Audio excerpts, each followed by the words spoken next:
Assalamualaikum warahmatullahi wabarakatuh. Puji dan syukur kita panjatkan kepada Allah Subhanahu wa Ta'ala, yang mana kita masih diberikan kesehatan, kesempatan, dan keselamatan, sehingga kita dapat mengikuti kuliah kita seperti biasanya. Salawat beserta salam tak lupa pula kita junjungkan kepada baginda Nabi besar Muhammad Sallallahu Alaihi Wasallam. Semoga kita mendapat syafaat di yaumul kelak nanti. Amin amin ya robbal alamin. Baiklah, yang saya hormati Bapak Muhammad Erwin Suwadwan Pohan, SE MSy, selaku dosen pembimbing mata kuliah Fikih Muamalah. Kami dari kelompok 1 ingin memaparkan materi kami, yaitu yang berjudul tentang harta.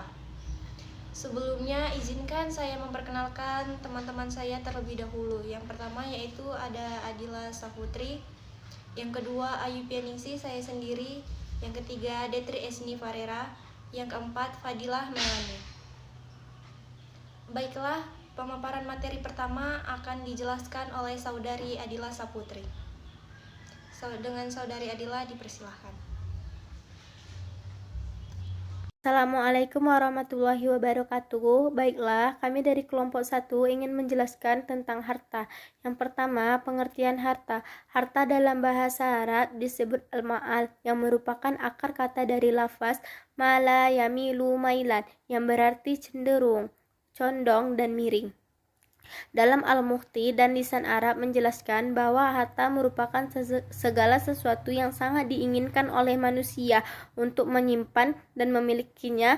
Dengan demikian, unta, kambing, sapi, emas, tanah, perak, dan segala sesuatu yang disukai oleh manusia dan memiliki nilai qimah ialah harta kekayaan.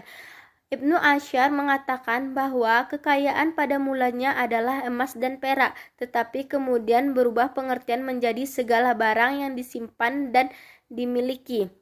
Sedangkan harta al-ma'al menurut Hanifiyah ialah sesuatu yang cenderung yang digandrungi oleh tabiat manusia, kemungkinan untuk disimpan hingga dibutuhkan. Maksud pendapat di atas didefinisikan pada dasarnya merupakan sesuatu yang bernilai dan dapat disimpan. Adapun manfaat termasuk dalam kategori yang dapat dimiliki, ia tidak termasuk harta. Sebaliknya, tidaklah termasuk dalam kategori sesuatu yang tidak mungkin dipunyai, tetapi dapat dipunyai secara konkret dimiliki, seperti segenggam tanah, setetes air, seekor lebah, dan sebutir beras, dan sebagainya. Menurut Hanifiyah, harta meski dapat disimpan, sehingga sesuatu yang tidak dapat disimpan tidaklah disebut dengan harta. Menurut Hanifiyah, manfaat tidak termasuk harta, tetapi manfaat termasuk milik. Hanifiyah membedakan harta dengan milik, yaitu milik adalah sesuatu yang dapat digunakan secara khusus dan tidak dapat dicampuri oleh orang lain.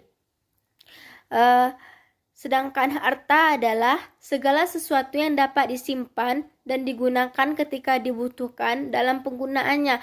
Harta bisa dicampuri oleh tangan orang lain. Jadi menurut Hanifiyah, yang dimaksud harta hanyalah sesuatu yang berwujud atau a'yan. Sementara menurut TM Hasbi Asyiki Sidiki, yang dimaksud dengan harta ialah satu, nama selain manusia yang diciptakan Allah Subhanahu wa Ta'ala untuk mencukupi kebutuhan hidup manusia, dapat dipelihara pada suatu tempat dan dikelola tasyaruf dengan jalan ikhtiar. Yang kedua, sesuatu yang dapat dimiliki oleh manusia, baik oleh seluruh manusia maupun sebagian manusia. Yang ketiga, sesuatu yang sah untuk diperjualbelikan. Yang keempat, sesuatu yang tidak memiliki dan mempunyai nilai harga, seperti sebiji beras dapat dimiliki oleh manusia, dapat diambil kegunaannya dan disimpan.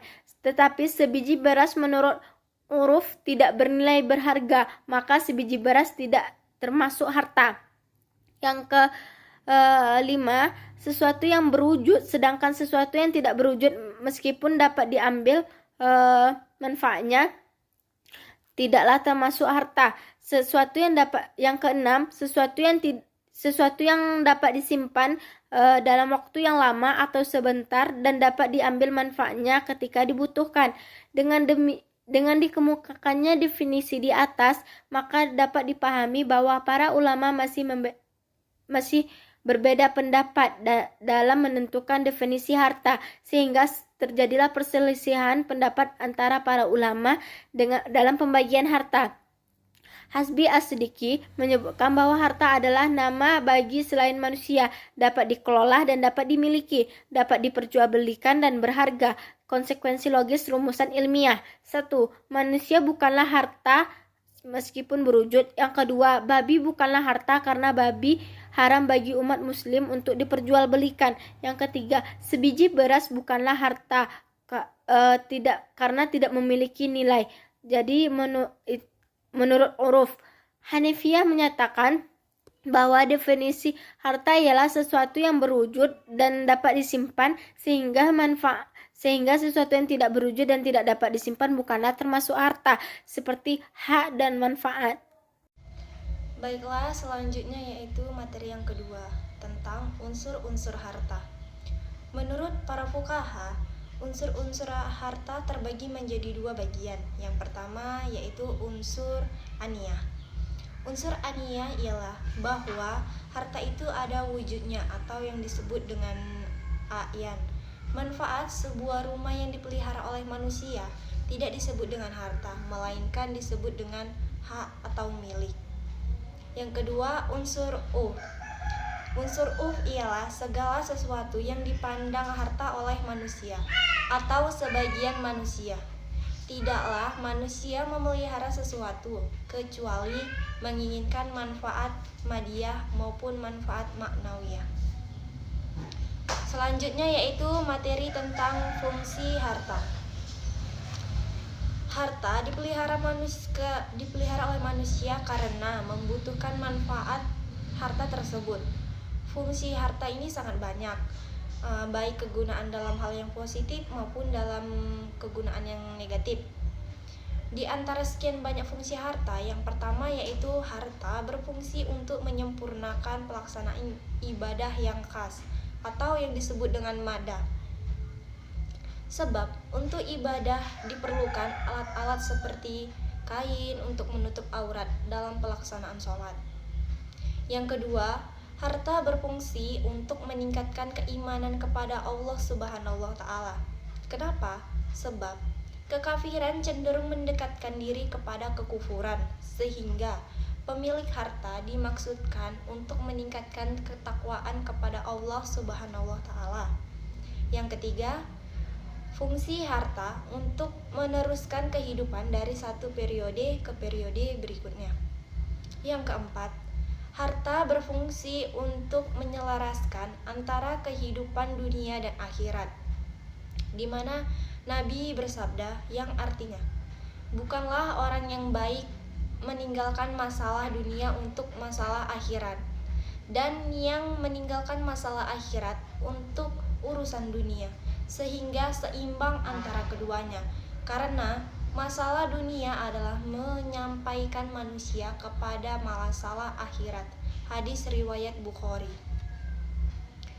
Yang kelima, harta berfungsi untuk mengembangkan dan menegaskan ilmu-ilmu. Kenapa? Karena menuntut ilmu tanpa modal akan terasa sulit. Yang keenam, harta berfungsi untuk memutarkan peranan-peranan kehidupan, yakni adanya pembantu dan adanya tuan, adanya orang kaya dan adanya orang miskin, yang dimana mereka ini saling membutuhkan sehingga tersusunlah masyarakat yang harmonis dan berkecukupan. Yang ketujuh, harta berfungsi untuk menumbuhkan silaturahim. Kenapa menumbuhkan silaturahim? Karena dengan adanya perbedaan dan keperluan, misalnya dalam jual beli akan menimbulkan interaksi dan komunikasi silaturahim dalam rangka yang mencukupi kebutuhan. Baiklah, materi selanjutnya akan dilanjutkan oleh Detri Ismi Parera. Kedudukan harta. Disebut harta termasuk salah satu keperluan pokok manusia dalam menjalani kehidupan di dunia ini, sehingga oleh para ulama ushul fiqh, persoalan harta dimasukkan ke dalam salah satu ad-duriyatul khamsah, 5 keperluan pokok yang terdiri atas agama, jiwa, akal, keturunan, dan harta. Oleh karena itu, banyak manusia yang mempertahankan harta dengan segala upaya yang dilakukan, sehingga dalam Al-Quran dan hadis banyak membicarakan harta serta kedudukannya. 1. Kedudukan harta di dalam Al-Quran adalah sebagai berikut. A. Harta adalah milik Allah. Manusia bukanlah pemilik mutlak, tetapi dibatasi oleh hak-hak Allah, sehingga wajib dikeluarkan zakatnya dan diperuntukkan ibadah lain dari harta tersebut. Allah Subhanahu wa Ta'ala berfirman di dalam Al-Quran yang artinya, berimanlah kamu kepada Allah dan Rasul-Nya dan nafkahkanlah sebagian dari hartamu yang telah Allah pinjamkan kepadamu. Quran Surat Al-Hadid ayat 7. B. Harta sebagai sarana untuk memperoleh bekal menuju kehidupan akhirat. Allah berfirman yang artinya, orang-orang yang menafkahkan hartanya di jalan Allah, kemudian mereka tidak mengiringi apa yang dinafkahkannya itu dengan menyebut-nyebut pemberiannya dengan tidak menyakiti perasaan sang penerima, mereka memperoleh pahala di sisi Tuhan mereka. Tidak ada kekhawatiran terhadap mereka dan tidak pula mereka bersedih hati. Quran Surah Al-Baqarah ayat 262 ayat 262. C. Harta sebagai ujian. Pada Quran Surah At-Taghabun ayat 15 yang berarti sesungguhnya harta dan anak-anak kalian hanyalah cobaan bagi kalian. Di sisi Allah lah pahala yang besar. D. Harta sebagai perhiasan. Harta merupakan perhiasan dunia. Hendaklah dapat memanfaatkan harta dengan sebaik-baiknya untuk beribadah kepada Allah. Di dalam Quran Surah Al-Kahfi ayat 46, Allah berfirman yang artinya, harta dan anak-anak adalah perhiasan kehidupan di dunia. 2. Kedudukan harta di dalam As-Sunnah. Harta adalah penyebab fitnah. Artinya, Allah pernah berfirman di dalam Al-Quran yang berarti, dari Ka'ab bin Iyah telah berkata, aku mendengarnya bersabda, sesungguhnya bagi setiap umat adanya fitnah atau ujian, dan fitnah bagi umatku adalah masalah harta. Pembagian harta. Yang pertama, mal mutakawim dan ghair mutakawim. Harta mutakawim adalah sesuatu yang boleh diambil manfaatnya menurut syara, atau semua harta yang baik jenisnya maupun cara memperoleh dan penggunaannya. Misalnya, kerbau adalah halal dimakan oleh umat Islam, tetapi kerbau tersebut disembelih tidak sah menurut syara, dipukul misalnya. Harta ghair mutakawim adalah sesuatu yang tidak boleh diambil manfaatnya, baik jenisnya, cara memperolehnya maupun cara penggunaannya, seperti babi karena jenisnya. Yang kedua, mal mitsli dan mal kimi. Harta mitsli adalah benda-benda yang ada bersamaan dalam kesatuan-kesatuannya, dalam arti dapat berdiri sebagaimana di tempat yang lain tanpa ada perbedaan yang perlu dinilai. Harta kimi adalah benda-benda yang kurang dalam kesatuan-kesatuannya karena tidak dapat berdiri sebagian di tempat sebagian yang lainnya tanpa ada perbedaan. Yang ketiga, harta istihlak dan harta istimal. Harta istihlak adalah sesuatu yang tidak dapat diambil kegunaannya dan manfaatnya secara biasa kecuali dengan menghabiskannya. Harta istihlak dibagi menjadi dua, yaitu istihlak hakiki dan istihlak bukiki. Istihlak hakiki adalah suatu benda yang menjadi harta yang secara jelas atau nyata zatnya habis sekali digunakan. Istihlak bukiki adalah suatu harta yang sudah habis nilainya bila telah digunakan, tetapi zatnya masih tetap ada. Harta istiqmal adalah sesuatu yang dapat digunakan berulang kali dan materinya tetap terpelihara. Yang keempat, harta mankul dan harta goir mankul. Harta mankul adalah segala harta yang dapat dipindahkan atau bergerak dari satu tempat ke tempat yang lain. Harta goir mankul adalah sesuatu yang tidak bisa dipindahkan dan dibawa dari satu tempat ke tempat lain. Yang kelima, harta ain dan harta dain. Harta ain adalah harta yang berbentuk benda, seperti rumah, pakaian, beras, dan kendaraan. Harta ain terbagi menjadi dua, yaitu harta ain zati qimah dan harta ain ghair zati qimah. Harta ain zati qimah yaitu benda yang memiliki bentuk yang dipandang sebagai harta, karena memiliki nilai yang dipandang sebagai harta. Harta ain ghair zati qimah yaitu benda yang tidak dapat dipandang sebagai harta, karena tidak memiliki harga seperti sebiji beras. Harta dain adalah sesuatu yang berada dalam tanggung jawab, seperti uang yang berada dalam tanggung jawab seseorang. Yang keenam, mal al-ain dan al-nafi atau manfaat. Harta aini adalah benda yang memiliki nilai dan bentuk berwujud seperti rumah, ternak, dan lain-lain. Harta nafi adalah a'rodi yang berangsur-angsur tumbuh menurut perkembangan masa. Oleh karena itu, mal al-nafi tidak berwujud dan tidak mungkin disimpan. Yang ketujuh, harta mamluk, mubah, dan mahzur. Harta mamluk adalah sesuatu yang masuk ke bawah milik perseorangan maupun milik badan hukum, seperti pemerintah atau yayasan.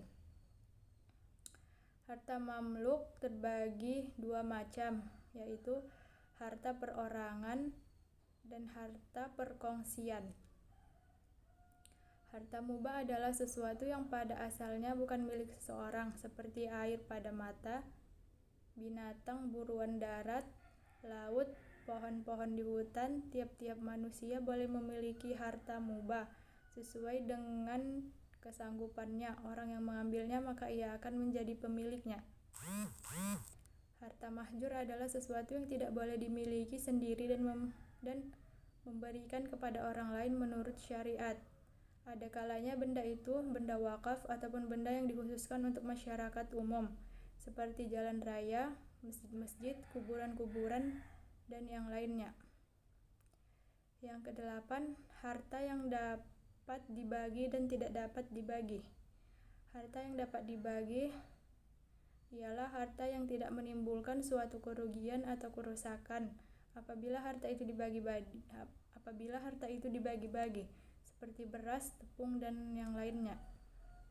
Harta yang tidak dapat dibagi adalah harta yang menimbulkan suatu kerugian atau kerusakan apabila harta tersebut dibagi-bagi, seperti gelas, kursi, meja, mesin, dan lain sebagainya. Yang kesembilan, harta pokok dan harta hasil atau buah. Harta pokok adalah harta yang mungkin darinya terjadi harta yang lain. Harta pokok bisa juga disebut modal, seperti uang, emas, dan lainnya. Harta hasil adalah harta yang lain. Harta hasil contohnya adalah bulu domba dihasilkan dari domba, maka domba sebagai harta pokok dan bulunya sebagai harta hasil. Yang ke-10, harta khas dan harta am. Harta khas ialah harta pribadi, tidak bersekutu dengan yang lain, tidak boleh diambil manfaatnya tanpa disetujui pemiliknya. Harta am ialah harta milik umum atau bersama yang boleh mengambil manfaatnya. Harta yang dapat dikuasai terbagi menjadi dua, yaitu harta yang termasuk milik perseorangan dan harta-harta yang tidak termasuk milik perseorangan. Harta yang dapat masuk menjadi milik perseorangan ada dua macam, yaitu harta yang bisa menjadi milik perorangan tetapi belum ada sebab pemiliknya, seperti binatang buruan di hutan. Yang kedua, harta yang bisa menjadi milik perorangan dan sudah ada sebab pemilikan, seperti ikan di sungai diperoleh seseorang dengan cara mengail. Baiklah, cukup sekian penyampaian dari materi kelompok 1. Lebih dan kurangnya kami mohon maaf dan kami pamit mengundurkan diri. Wassalamualaikum warahmatullahi wabarakatuh.